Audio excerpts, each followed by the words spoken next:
And welcome once again to EWTN's Bookmark. I'm Doug Keck, your host. Our guest author joining us remotely is Paul Kengor, PhD. His book, American Pontiff, Pope Leo XIV and His Plan to Heal the Church. And it's published by Humanix Books and will be available naturally through our EWTN religious catalog, EWTNRC.com for all things Catholic. It's great to have you here on Bookmark again. We did a Catholic Sphere show as well with Bill Donahue, etc. And but the last time we spoke probably was about your best-selling book, right? Probably so. Yeah, and good to be with you, Doug. Yeah, I've done the show a number of times.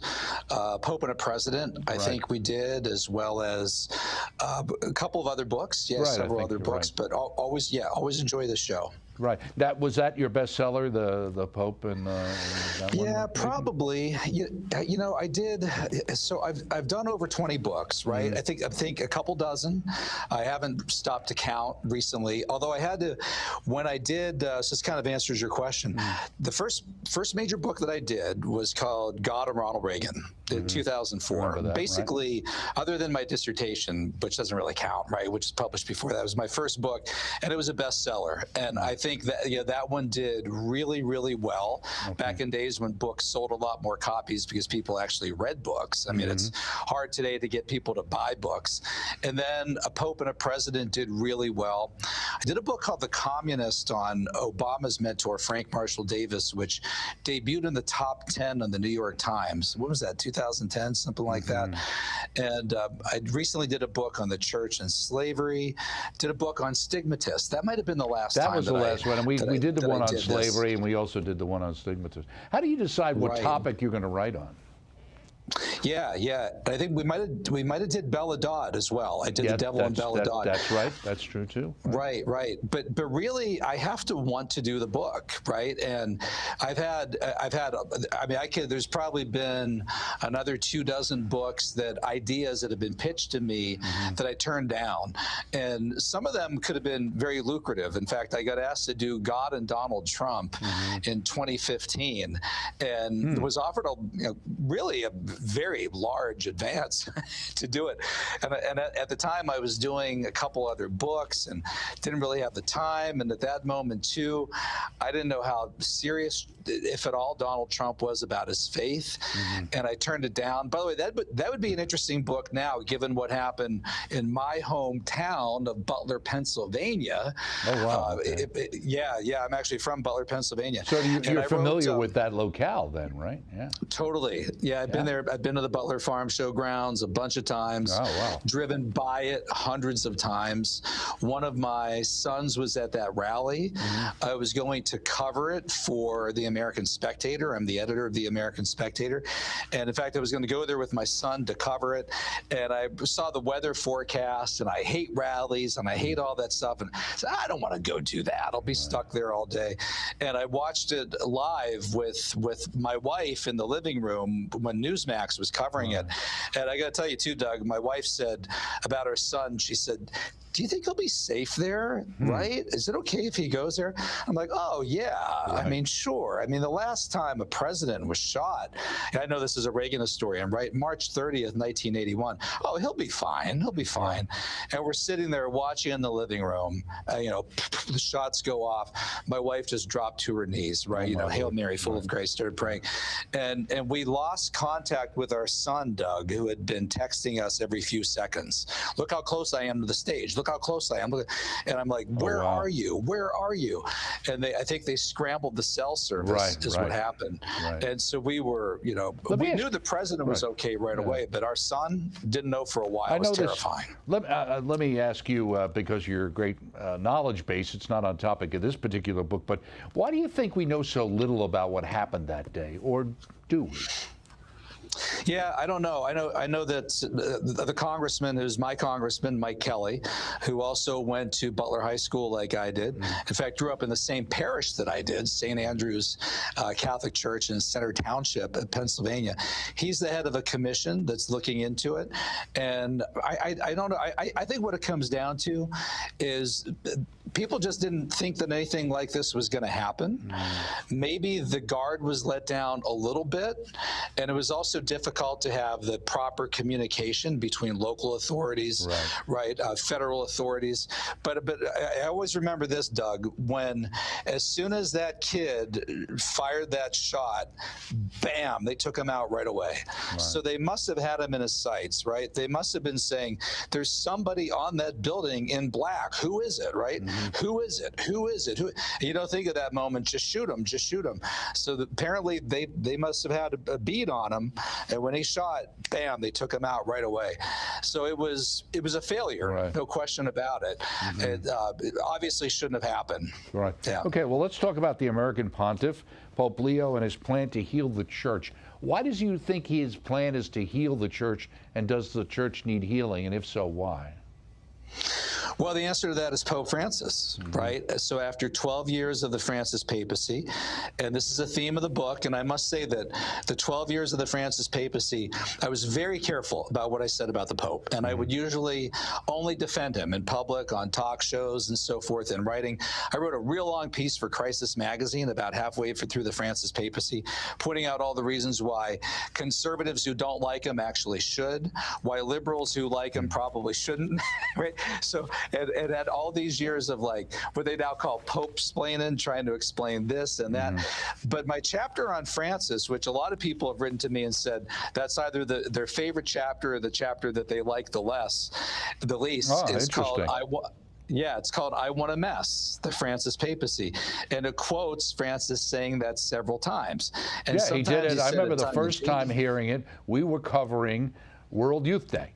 And I remember him saying that at the time, and I remember being like, what does that mean? Yeah, telling young people, go out and make a mess, kind of like a nod, and wink, but look, and then he would go on to say it several more times, including in the last like several months of his papacy, and in some of the contexts in which he said it, you got to wonder, like, I don't know, what did he really mean by this? You had, I quote Cardinal Pell, who said at one point, and this was released right at about the time of Cardinal Pell's death, he said that this papacy is turning out to be a catastrophe, and no matter how you look at it, liberals in the end didn't get anything that they thought they were going to get. The German cardinals didn't get what they thought they were going to get. They didn't get same-sex marriage. They didn't get female deacons. They didn't get female priests. They didn't get a redefinition of homosexuality in the catechism. All you had after 12 years was a lot of people in the church, liberals, conservatives, moderates, unclear. Everything seemed to be questioned. Everybody was at each other's throats. And this gets to the point of Robert Francis Prevost. They saw in Prevost somebody much more measured, much more thoughtful, somebody who could bring the papacy back to normalcy. And as I go through in the book, of the 133 cardinal electors that voted, there were 135 cardinal electors, 133 were present to vote in the conclave, May 7th, 8th, 2025. It looks like 108 voted for Robert Francis Prevost by the fourth ballot. And we thought that this was going to go through Thursday, Friday, through the weekend. I mean, John Paul II took 8 votes. Cardinal Bergoglio Francis took 5 votes. This was 4 votes, basically 4 rounds of balloting within 24 hours, Habemus Papam. And he turned out to be the consensus pick. And I quote a whole bunch of people, Doug, from Father James Martin, the LGBTQ, very liberal Jesuit priest, to Cardinal Burke and Cardinal Sarah and others, all saying that they feel that this guy is a consensus, sensible person who will bring back normalcy and stability to the papacy. And that alone is how I think he'll heal the church. And I'm getting ahead of everything right now. But even right now, just watching what he's done in the first year, a lot of the changes that he makes are going to be slow. They're going to be gradual. He's not going to come in and, bam, put the fist down, fire somebody. Look at how he's dealt with the same-sex blessings issue, right? He's going to quietly, over time, make these changes. And I think that alone, he certainly called off the war against traditionalists that was happening under Francis. So I think all of that alone will bring back healing to the church. And that's a word that he's used, heal. And the first word that he used From the Loggia, May 8th, 2025, in Italian, La pace sia con tutti voi, peace be with all of you. He wants to bring peace back to the church. Right. It's interesting, too, because you actually talk about the quote, the famous quote of Napoleon, supposedly the quote of Napoleon, who confronted Pope with a threat to destroy the church, in which the Pope Pius VII responded, "Oh, my little man, you think you're going to succeed in accompanying what centuries of priests and bishops have tried and failed to do." It always seems to be that the church somehow figures out how to survive. But I have to say, just to be clear to everybody, Napoleon was not really short. He was 5'9", and it had to do with the British propaganda because of the way the inches are measured in France versus the UK.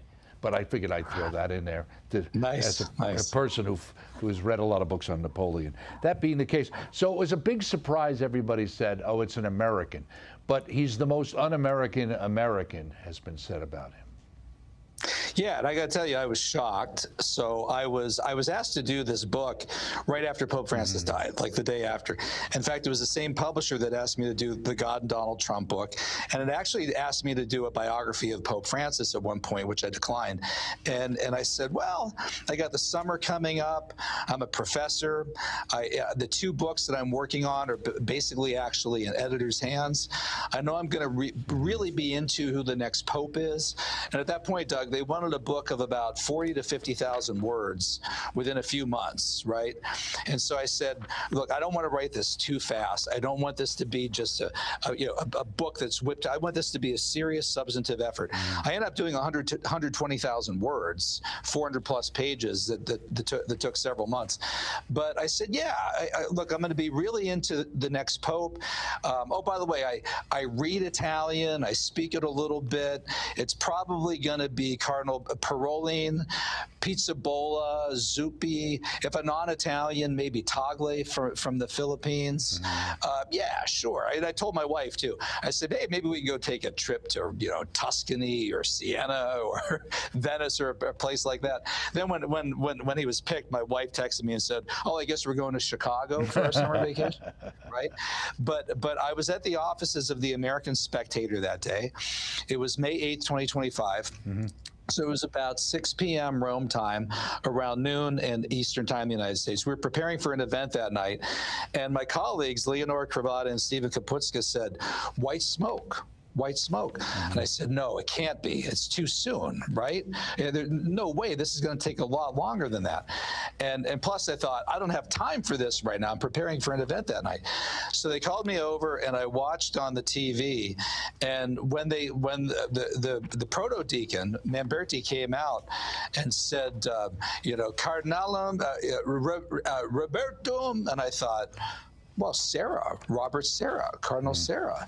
Then Francescum, and I thought, who's this? I don't have any idea who this is. Prevost.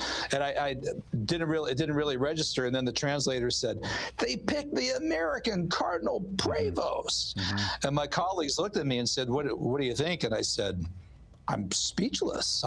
So let me ask you, everybody says, it's such a shock. Why would it be such a shock that an American would be picked? I mean, if the Holy Spirit's doing all this stuff, it has nothing to do with politics and things like that, does it? No, and I remember what Frank Shakespeare told me. He was Ronald Reagan's second ambassador to the Vatican. Reagan became the first president to recognize the Vatican.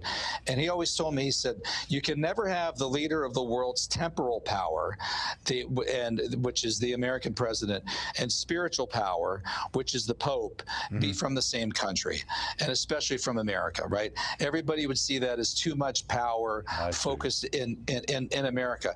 However, in the case of Prevost, the Italians referred to him as the least American of the Americans. Right, and I must say that when I looked at the list of the papabile, right, the popable candidates, and he was, I mean, the betting odds, if you would have bet $1,000 on Prevost, you would have been a rich man, right?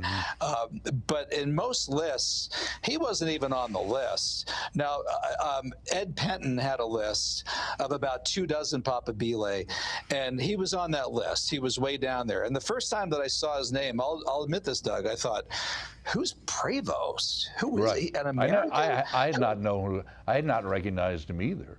When it first got put, I'm like, there's an American cardinal named Prevost. Yes, exactly. I had no idea who he was, but the key is that everybody at the Vatican knew who he was. And he was such a recent cardinal that he was made cardinal by Francis as late as September 2023. And why do you So he'd think only been a Francis made cardinal. him? Why do you think Francis made him a cardinal? I mean, people would look at that and say, well, he's obviously Francis's man. I mean, he went out and picked him up. He had this meteor-like rise to go be with 2 years of a cardinal, so to speak, and then be the Pope. Francis had this kind of crude statement, right, where he said, I want bishops who smell like the flock. Okay. And I think he loved the fact that Prevost, who was this guy from Illinois, Chicago, Dalton, Illinois, left this big, giant American city to go spend his life on, dirt floor churches in the backwoods and back roads of Peru, right? That he was content being that he didn't want the limelight, didn't want the spotlight, wasn't somebody who ever wanted to be Pope. And I go through in the book how most of Francis's picks of American cardinals, he picked guys, I hate to use these ideological terms, right, but he picked people who were very liberal, like Robert McElroy, who eventually he makes Archbishop of Washington, D.C. the same month that Donald Trump starts his second term. Prevost is the one pick among them who had no ideological track record of being a liberal. In fact, quite the contrary. We actually know that in the 2010s, when he came back to America, he voted in the Republican primary. The Pope voted in the Republican primary repeatedly, 2012, 2014, 2016, 2018. Republican every single time. Voted absentee ballot. I didn't know they had any Republicans in 2024. Illinois. Do they have them in Chicago or something? Or what? Well, they don't have very many, but it appears that the Pope seems to be one of them, and at the very least, certainly wasn't voting in the Democratic primary. And if you go back and you look at the statements that he had made that we have from the 2000s, the 2010s, on issues like marriage, homosexuality, gender, I mean, you would call him, well, I would say, again, don't like to use these terms, you call him a cultural, social, moral conservative. I would simply call him Catholic, all right? But he is, despite what Donald Trump said about the Pope being very liberal, He's not a liberal. He might disagree with Trump on Iran, but he is on cultural, social, sexual, moral issues. He is very orthodox, as the Pope should be. Well, what do you think? What insight do you think you got in going through the book on the fact that he's an Augustinian?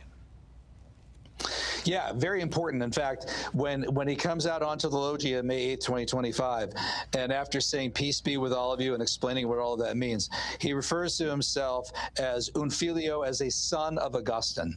And we don't get an explanation as to why he took the name of Leo XIII and thus being Leo XIV until the next day. And by the way, at that point, he talks about rerum novarum, he talks about AI, of new things, modern technologies, and so that all connects to what would eventually be his first encyclical, just released in May 2026 on the subject of AI.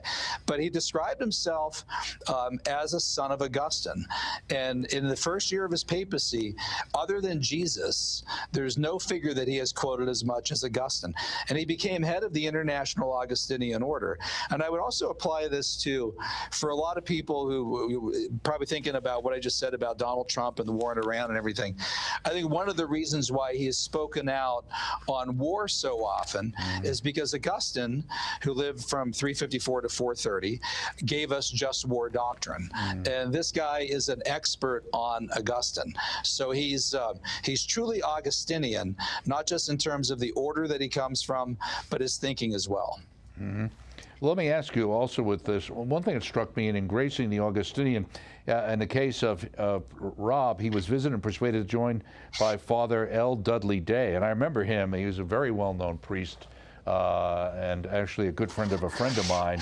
So that jumped out at me. One of the things I think when you're describing what somebody is or isn't, they wonder, they say, okay, you're saying these things, but then there's an old thing about, you understand by people by the company they keep. And some people look and say, well, we basically have, for the most part, at least people's perception from a distance, same kind of cadre that was basically there before under Francis. So what does that tell us? Well, I go through in the book the changes that he made very early on, including with the John Paul II Institute on family and so forth. He has retained so far Tuco Fernandez, the dicastery, which used to be the Congregation for the Doctrine of the Faith, has not changed Cardinal Parolin as Secretary of State. Now, did make the big change in New York with Cardinal Dolan, right? But I think he will make these changes slowly, and he probably wants to see, like a lot of, I'm a Reagan scholar, right? I mean, there were cases that Ronald Reagan had of people who he thought going in might think a certain way, and then turned out to work with him very well and appreciated who they were, right? So he would have this balance between Secretary of State George Shultz, who was seen as more liberal, and the Secretary of Defense Cap Weinberger, who was seen as more hawkish, right? And then someone like Bill Clark at the NSC, Colin Powell at the NSC. So he's probably looking to see how it works out at first. So if you don't need to make those changes right away, you don't need to make those changes. But I think, over time, and not only over time, but already, I think you can see that he's clearly shaping a different papacy than Francis. And people who think that this is Francis too, you're not watching carefully enough. All right, those are people who don't like Pope Francis, and after 12 years of the Francis papacy, have a very short fuse and are kind of assuming the worst of the new Pope, and they shouldn't do that. They should be more charitable with the new Pope, as I think he would be with them. Right, yeah, I think Especially there's a lot of people traditionalists. feel burned over the years, so to speak, on these kinds of things. And obviously he picked this up after Rerum Novarum from 13 to 14, and the whole idea of kind of a focus on social justice in the church. And obviously we know now his AI document that came out and where that fits in, etc. Did that give you greater insight into him as well? It did, and also Rerum Novarum. I mean, bear in mind that's widely appreciated by people throughout the Christian world, by Protestants as well. Came out 1891. 40 years later, you had Quadragesimo Anno by Pius XI. Then you have Centesimus Annus by John Paul II, 1991, on the 100th anniversary of it. And Rerum Novarum is a wonderful defense of both workers and at the same time property rights and ownership. It excoriates socialism repeatedly throughout it. And Leo XIII, he's seen by some kind of social justice warriors as their social justice pope. But this is somebody who universally admired in the Catholic Church. He's the one pope. I mean, if you were to go back 150 years and say to whoever the new pope was going to be in 2025, pick the name of a pope that everybody likes, right? Believe it or not, well, not everyone liked John Paul II, hard as it is to imagine. Certainly not everyone liked Benedict XVI. Certainly not everyone liked Francis. A lot of people didn't like Pius XII. There's some baggage associated with him. Hitler's pope, which is a total smear of who he was. Yeah, ridiculous. But the one, you'd have to go back to Leo XIII. And when he picked that name, Leo XIV, right away, Doug, I thought that put everybody at ease. Everybody thought, wow, cool name, right? Good name, Leo XIV. Right. Let me ask you in the closing minutes, what was the greatest insight you learned that you weren't aware of? And maybe there was a lot because a lot wasn't known about him in your research. Well, there's a lot. Yeah, I could give probably 5 or 6 answers to that, but I'll say this. And I wrote a piece on this for National Catholic Register. Whereas the Italians considered him the least American of the American cardinals, in a way rightly so, he's also a very American.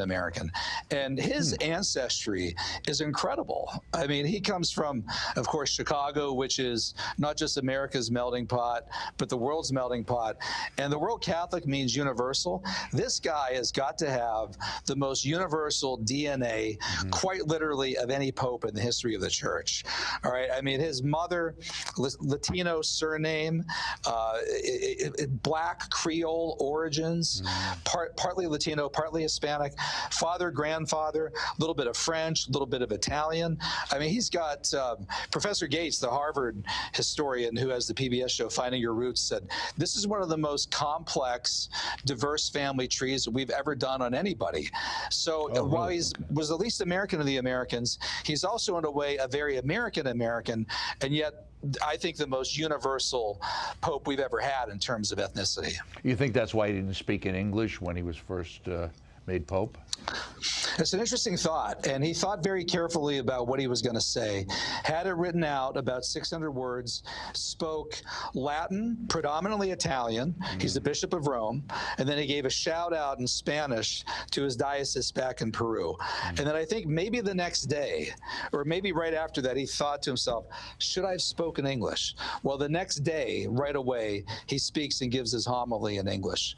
But I think he probably thought that through. Right, because he's a very measured, thoughtful person. When he came out on the loggia and kind of had his hands under his chin, you could tell he was thinking. Francis just ad-libbed his statement. He had a kind of deer in the headlights look, but Robert Francis Prevost, I think, had thought very carefully about what he wanted to say. He's a canon lawyer, right? So very good. Thank you much, author Paul Kengor, PhD. His book, American Pontiff, Pope Leo XIV, and his plan to heal the Church, available naturally through our EWTN religious catalog. I'm Doug Keck. This has been Bookmark. We'll see you next time. Thanks.